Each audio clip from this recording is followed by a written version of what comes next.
Deixa eu adivinhar, vocês há um tempo estudam redação, assistem às aulas, têm contato com a escrita, mas não conseguem enxergar uma evolução proporcional a esse tempo de estudo. Isso acontece por aí?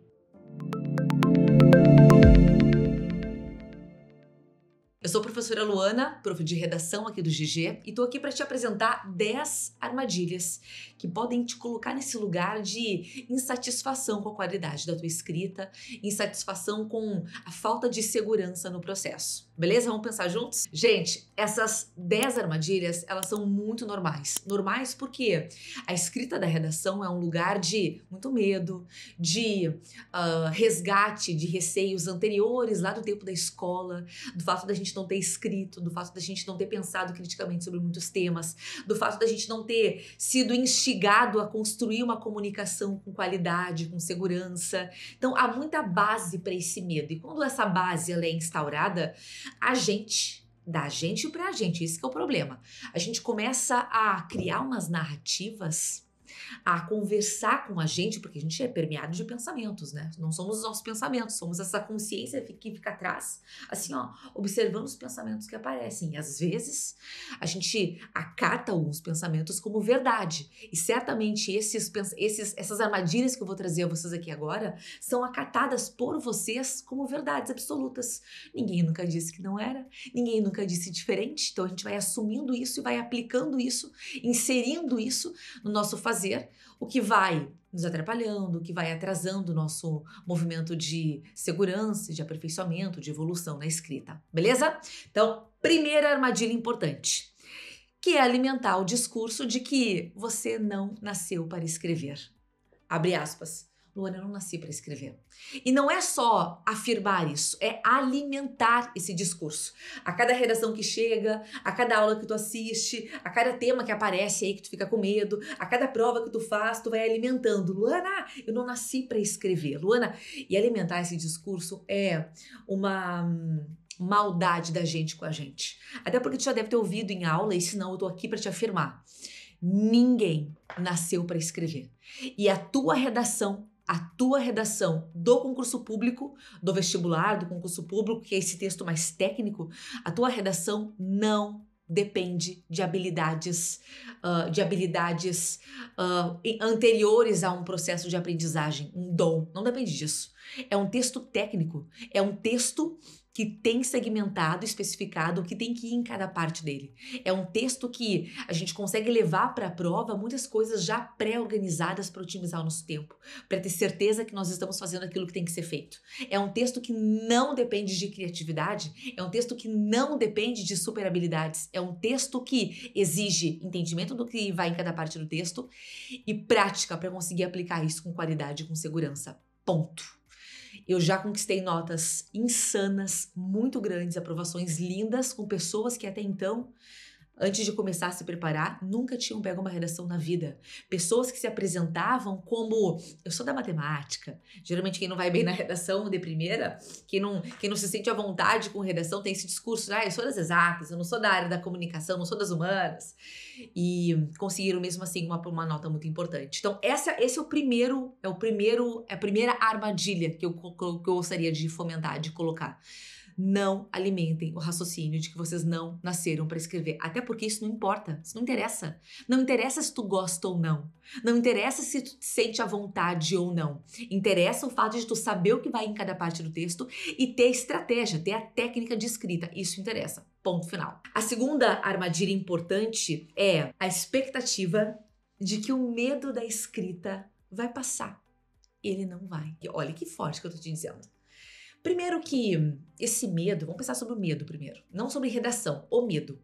O medo, e eu coloco o medo em todos os lugares da prova do concurso público, assim, o medo do concurso, de ser um concurseiro, ele é um medo instintivo nosso que nos avisa, ó Luana, este lugar é arriscado.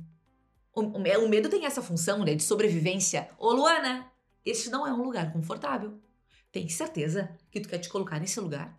Tem certeza que tu quer viver essa experiência porque tu pode te prejudicar. Tu pode ficar muito nervosa, pode ficar muito educanada, pode dar errado. Isso pode ser... Então, esse medo nosso, natural, instintivo, vem para nos avisar. Não é um lugar confortável. Aí, O nível da consciência predomina e a gente conversa com a gente mesmo. O medo vai existir. O movimento é a gente aprender a conversar com este medo. Coragem não é isso? Coragem não é fazer, mesmo que com medo. Coragem não é ter a habilidade de conversar com o nosso medo. Sermos corajosos não é sermos inconsequentes e eufóricos a ponto de olhar para o medo e dizer, fora-se o medo. Não, não é isso. Coragem é seguir, dar o próximo passo, mesmo que haja um medo que tenta te segurar, mesmo que haja um medo te colocando mil e um pensamentos terroristas que te dizem, olha, isso pode acontecer, isso pode acontecer.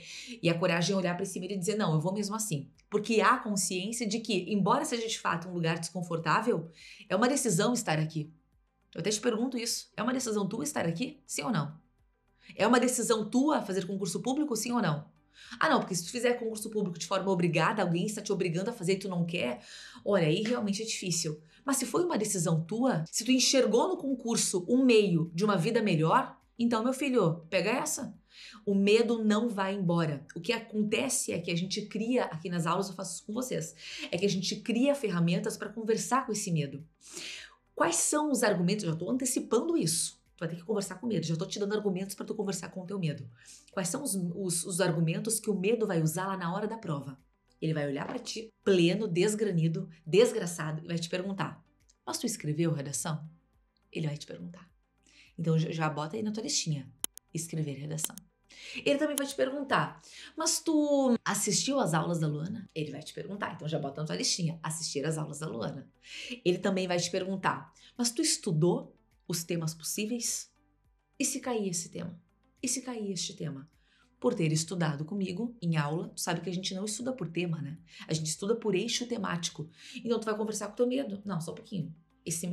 Para esse tema aqui, tá tudo bem, porque daí eu vou usar esse eixo temático. Eu tenho um repertório sobre saúde, sobre educação, sobre meio ambiente, sobre violência, sobre segurança, sobre tecnologia, sobre economia. Então eu tenho vários repertórios mais gerais por eixo temático que abraçam esse tema. Então fica tranquilo. Outra pergunta que o medo vai te fazer. Mas tu não pode usar a proposta de redação, como que tu vai te virar? Porque não pode usar a proposta de redação, é senso comum, né? Geral pensa isso de forma equivocada. Então tu vai conversar com o teu medo só um pouquinho. Se for um tema muito estranho, eu posso pegar a proposta de redação, eu posso me inspirar nas reflexões que estão ali. Então o discurso aqui é, povo, o medo não vai embora. Ele pode ser amenizado em partes porque tu consegue dialogar com ele, mas é claro que vai doer a barriga. E doer, eu tô afirmando isso, doer a barriga não significa borboleta no estômago, esse medo, essa ansiedade, essa tucanação, não significa que deu tudo errado, ao contrário. Caminho com muitos concurseiros, eu tenho em casa um ex-concurseiro que passou por concursos dificílimos e todas as vezes que ele foi fazer um concurso importante para ele, para o qual ele se preparou, investiu grana, investiu tempo, dedicação, deixou de fazer muitas outras coisas para poder estudar. Quanto mais ele se dedicava ao estudo, mais medo ele alimentava, porque importa. Sempre que importa, amedronta. Tudo que importa, que significa, tudo que traz uma possibilidade de um futuro melhor, tudo que a gente gostaria muito de conquistar, tem por trás o receio, o medo de dar errado. Por quê? Porque a gente quer que dê certo. Quando a gente deseja muito que dê certo, o medo vem e nos atucando e nos cutuca dizendo que pode dar errado. E pode dar errado nessa possibilidade, nessa experiência. Agora a gente sabe, o concurseiro tem casca grossa, sabe disso, né? Até porque os professores ficam o tempo inteiro avisando. Ser concurseiro é aprender a lidar com nãos. Ser concurseiro é saber que o sim da tua vida vem depois de alguns nãos. E é claro que ser concurseiro também é receber muito mais não do que sim. Porque quando a gente recebe o sim, a gente para, porque deu certo. Agora, é claro que uma vez com o sim no braço, a gente olha para trás e consegue, sim, observar nossa resiliência, nossa força, uma vez superando todos os nãos, né? Eu digo, claro, com essa intensidade, com essa felicidade, com esse brilho no olho, falando de não, mas eu sei que também, eu sei o quão difícil é receber esse não, mas sei também o quão transformador é conseguir atravessar esse não e buscar esse sim que é nosso, que já é nosso, é uma questão de alcance. Porque ele já é nosso. Beleza? Então, ó, só para recapitular. Primeira armadilha é alimentar esse discurso que nós não nascemos para escrever. A segunda armadilha é alimentar a expectativa de que o medo vai embora e ele não vai. É a gente que aprende a conversar com ele. A gente argumenta com o nosso medo. A terceira expectativa, aliás, a terceira armadilha é redação pronta. Ai, socorro! Olha o que eu tô dizendo a vocês. Eu sou professora que dá esqueleto. Redação pronta, meu filho, é uma armadilha. Não existe a possibilidade de tu levar à prova uma redação pronta. Redação pronta é uma redação 100% finalizada. Nenhuma alteração. Por que não dá? Porque o tema muda. O tema muda, os argumentos mudam, as reflexões mudam, as causas mudam, as consequências mudam, as explicações mudam.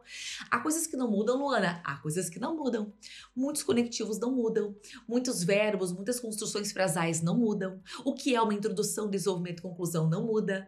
Como tu vai revisar esse texto não muda. Então, tudo que não muda é tua obrigação levar à prova. Tua obrigação. Tanto que a gente trabalha isso em aula, né? Tudo que não muda, eu te dou. Isso aqui tu vai levar pra prova. Levar pronto.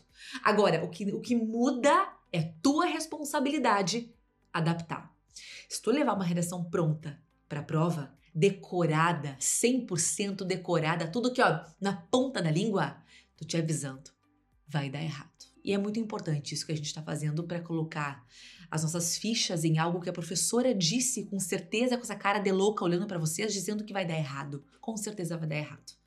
O teu corretor, ele, em algum momento, ele é um professor de língua portuguesa. Ele é um professor de língua portuguesa que sabe redação. Ele passou por um processo seletivo para ser corretor.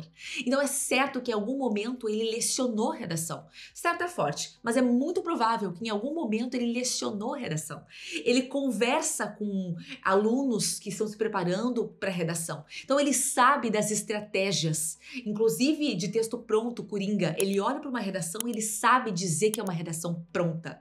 Ele sabe identificar que não há esforço de adaptação, não há um cuidado para tornar esse texto mais próximo do tema. Então, tô te dizendo, teu corretor não é trouxa, vai dar errado. O que tu vai levar para a prova, sim, é um esqueleto. Sim, é um texto com carcaça, com já elementos coesivos pré-selecionados, com uma ordem lógica de raciocínio, com inícios de frase para te otimizar tempo. Isso sim, respeitando o que vai em cada parte do texto, com uma estratégia, uma técnica para conseguir revisar esse texto. Isso sim, a gente constrói isso em aula. Mas eu já tô te afirmando essa máxima. Não existe redação pronta. É uma armadilha. De novo, pronta é frases 100% prontas. Nada muda nessa frase, nada muda nesse parágrafo. Tá tudo já esquematizado. Ou seja, longe da particularidade do tema. A não ser que tu acerte o tema. Mas tu entende que é muito perigoso colocar a nossa aprovação, colocar o nosso esforço, a nossa dedicação, o nosso tempo, o nosso dinheiro, a nossa vida, tempo é vida, a nossa vida em uma pequena possibilidade de acerto de tema. Deus o livre, né? Outra armadilha tri importante. Colocar todas as nossas fichas nas aulas. Ou colocar todas as nossas fichas na escrita. Gente, não existe, em termos de escrita de redação, não existe construir segurança de escrita só com aulas ou só com escrita. Não existe. Só com aulas não dá porque, embora tu tenha ali todo o amparo técnico, sabendo o que vai em cada parte do texto, embora tenha uma professora, que eu faço isso, embora tenha uma professora dizendo, ó, se tu tiver isso, se tu fizer isso, vai dar certo. Se tu não aplicar isso, o teu medo vai te sabotar, o teu medo vai dizer lá na hora, mas tu não escreveu, e lá na hora tu vai te desestabilizar de um jeito que tu não vai conseguir aplicar. Tu não vai ter segurança, porque a segurança justamente, ela vem justamente de quando a gente se testa. Testa e vê que dá certo. Testa mais uma vez e vê que dá certo. Testa mais uma vez e vê que, é muito mais fácil do que eu imaginei. Não existe segurança sem aplicabilidade daquilo que se estuda, sem aplicabilidade da teoria. E o contrário é verdadeiro. Se tu só escrever sem saber o que vai em cada parte, tu só vai patinar. Tu vai fazer várias introduções, vários desenvolvimentos, várias conclusões, apenas repetir os teus erros. Mesmo que haja uma correção, porque a função da correção também, antes de te dar uma nota simplesmente, é te ensinar. não faça isso, isso aqui tá equivocado, melhor isso, melhor fazer isso. A correção, essa correção do processo de preparação, ela também tem a função de te ensinar. Mas ela não é suficiente, porque ela só corrige aquilo que tu colocou ali. Ela não te dá um amparo geral técnico de organização de texto. Então, assim, ó, não existe uma preparação completa, adequada, que alimente, suporte a tua segurança, que não seja esse vínculo entre teoria e prática. Se tu vai aprender qualquer esporte, por exemplo, pensa, eu vou nadar. Vou começar a nadar. Eu posso pegar um livro, entender todo o movimento lógico, todo o processo, todos os músculos que são acionados. Como que eu faço para movimentar os braços, as pernas? Qual é a minha respiração? O movimento da cabeça, o corpo na água. Eu posso aprender todo o processo teórico. Se eu não me jogar na piscina, não vai dar certo. E também, se eu simplesmente me jogar na piscina sem saber a base técnica, não vai dar certo. Eu até posso me locomover do ponto A ao ponto B, mas com muito trabalho, com muito desespero, com muita demora, sem performance. E o estudo de concurso é um estudo performático. A gente precisa de grandes resultados. Tu não precisa só fazer da questão 1 a 30 e fazer a redação. Tu precisa fazer da questão 1 a 30 e a redação performando. Tu precisa fazer isso melhor que o teu colega. Então, meu filho, já pega a teoria e a prática. Beleza? Outra armadilha importante. Eu tô com meu caderninho aqui, ó, cheio das minhas armadilhas, tá? Me escuta. Outra armadilha importante. Eu recebi, e eu vou trazer um concurso específico aqui, que é o concurso da Caixa Econômica Federal, o último agora, de 2024. Eu recebi muitas mensagens dos alunos dizendo assim, ó, mensagens felizes, dizendo assim, professora, eu tô com mate, que nem você, né? Professora, comecei as tuas aulas agora e eu tô muito feliz. Prof, tu matou o meu medo. Assim, prof, eu tava com muito medo de redação, deixei pro final pra estudar porque eu tava morrendo de medo. E aí eu comecei as aulas e pensei, poxa, por que eu não comecei antes? Cala a boca, por que tu não começou antes? Esta é a armadilha. É uma grande armadilha a gente cair na tentação de fazer aquilo que é mais difícil, que nos gera mais medo, por último. É mais confortável deixar aquilo que importa muito, que exige muito da gente, muito esforço, muito trabalho, que a gente tem medo por último, porque a gente vai sofrer menos, né?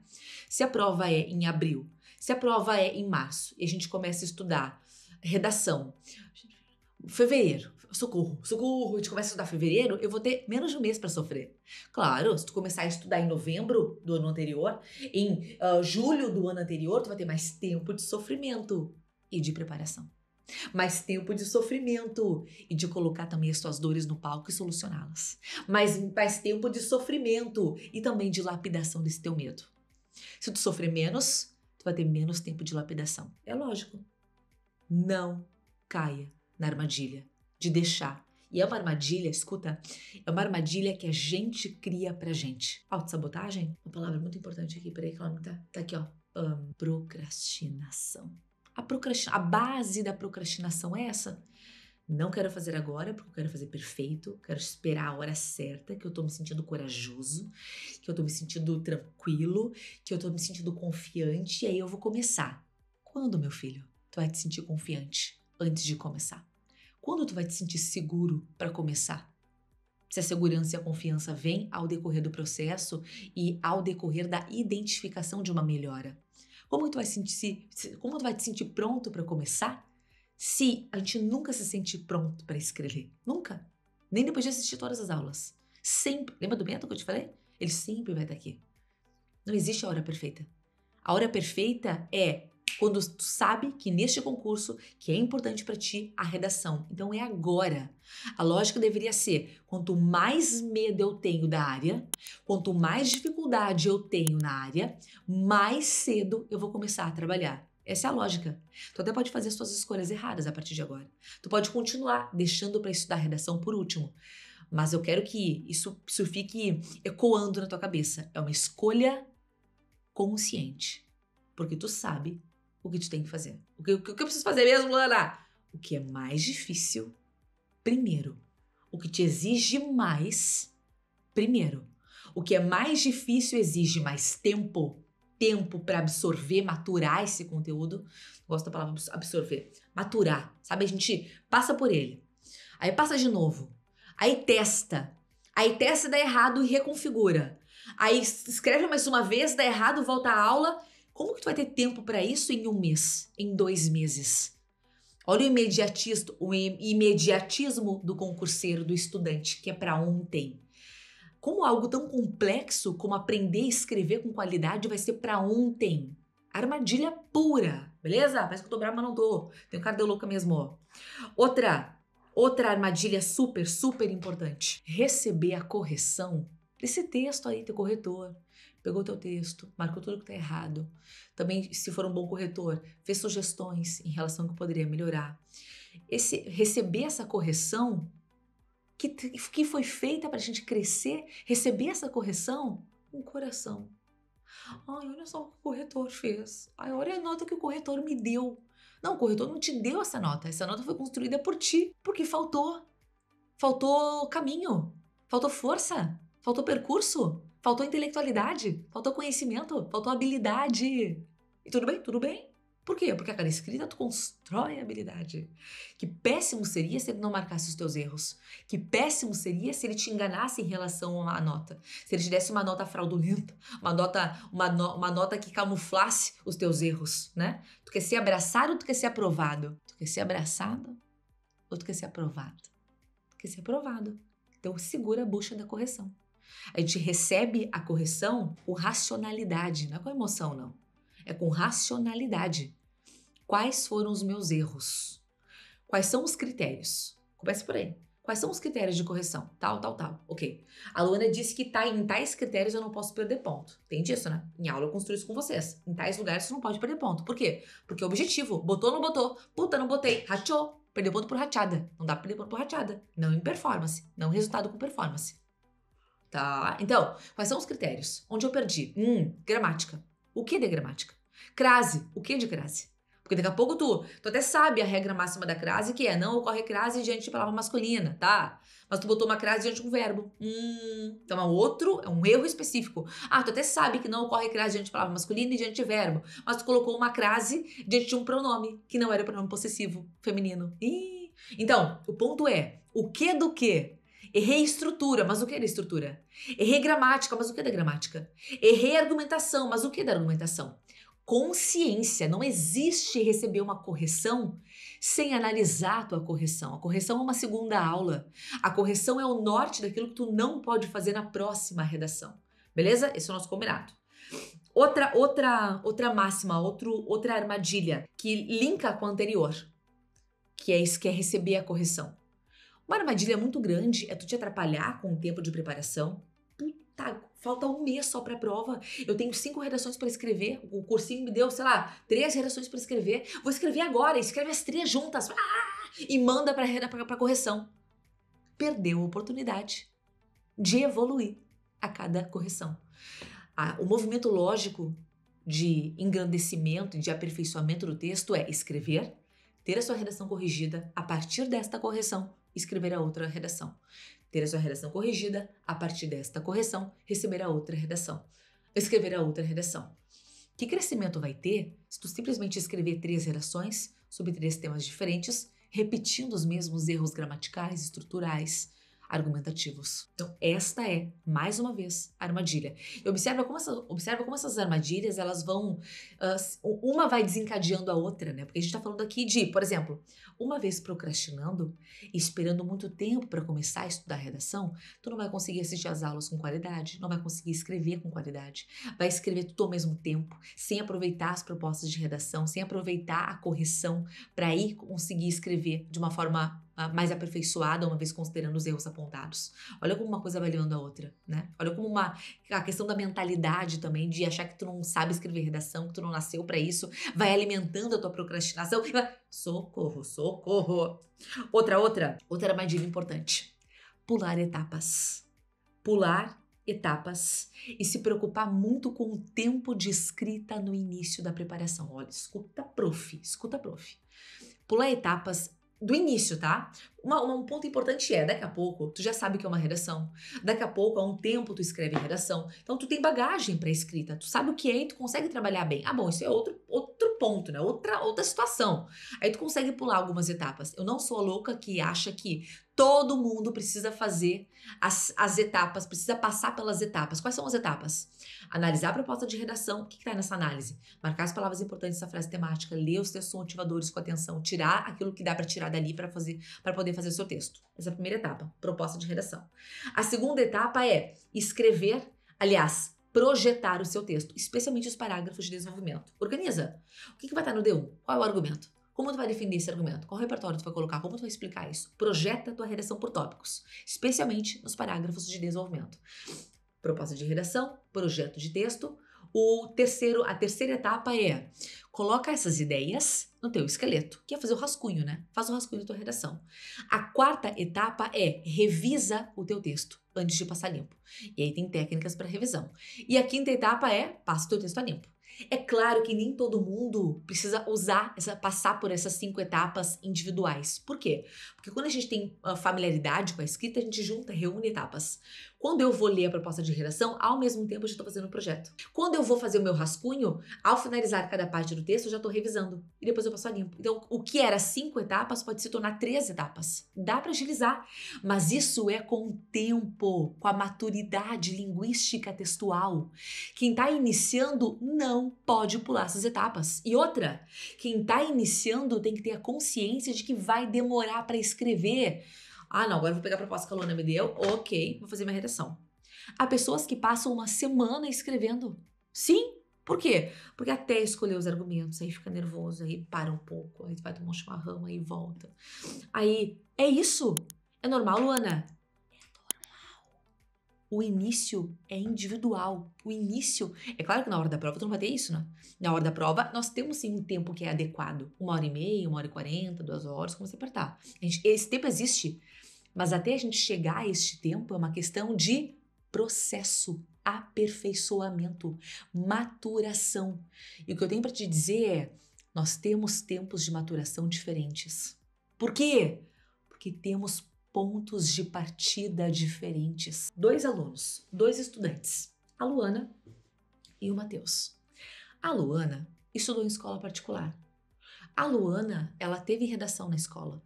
A Luana é uma boa leitora, ela foi, não que ela goste, mas ela foi, casos hipotéticos, ela foi instigada, obrigada, na escola a ler. Então ela tem base.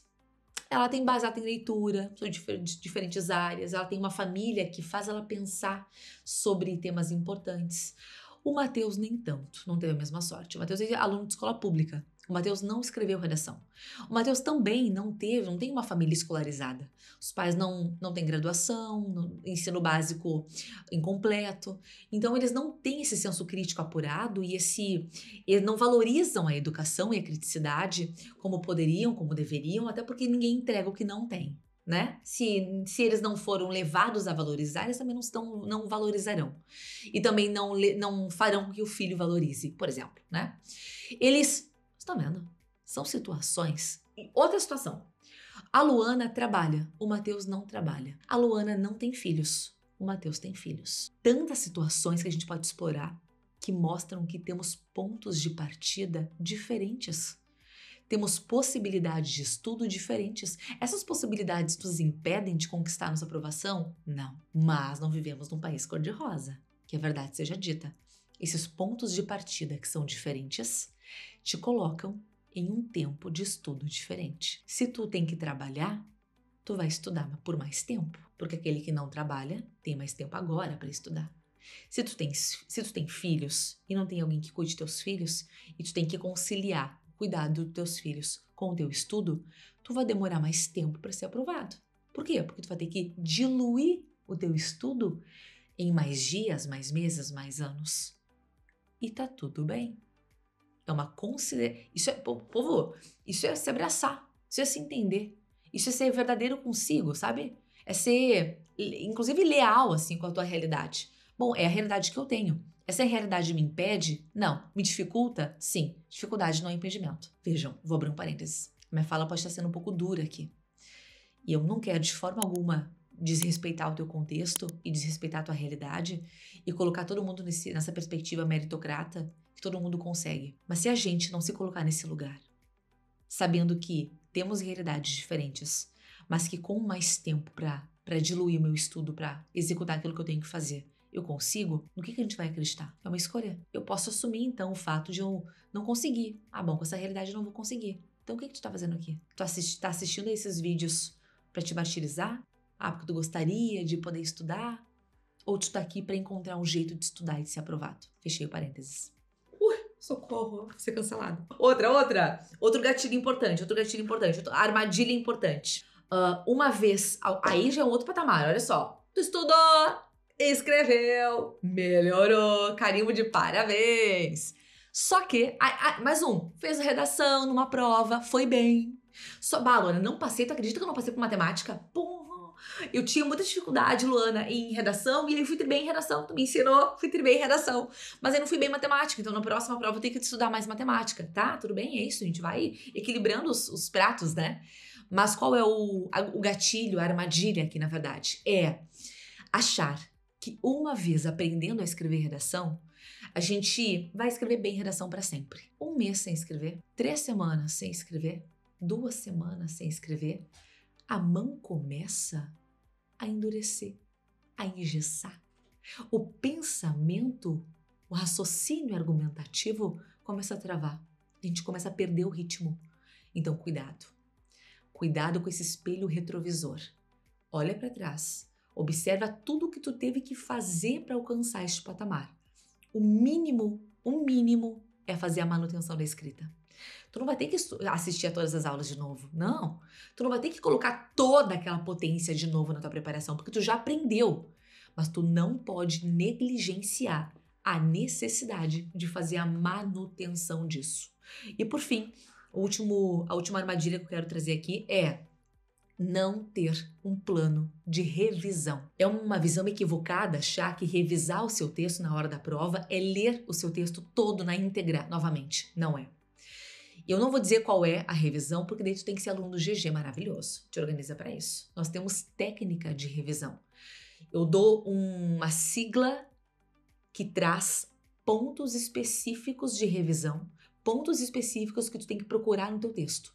Então o movimento é olhar para cada parágrafo procurando estes pontos. Se estes pontos estão na tua redação, se essas partes estão na tua redação, parabéns. Estamos em um contexto de menos oscilação de nota. Gente, eu vou finalizar meu raciocínio aqui com vocês, reforçando o quanto eu respeito a realidade de cada um. E o quanto eu tô aqui, eu tenho certeza que a minha função é te cutucar. Olha pra isso. Olha pra isso. Será que tu tá considerando isso aqui? Será que tu não tá caindo numa narrativa tua, que tu criou pra te colocar num lugar mais confortável? Escrever não é confortável. Estudar não é confortável. Então, o tempo inteiro, o estudante tem que ser desacomodado.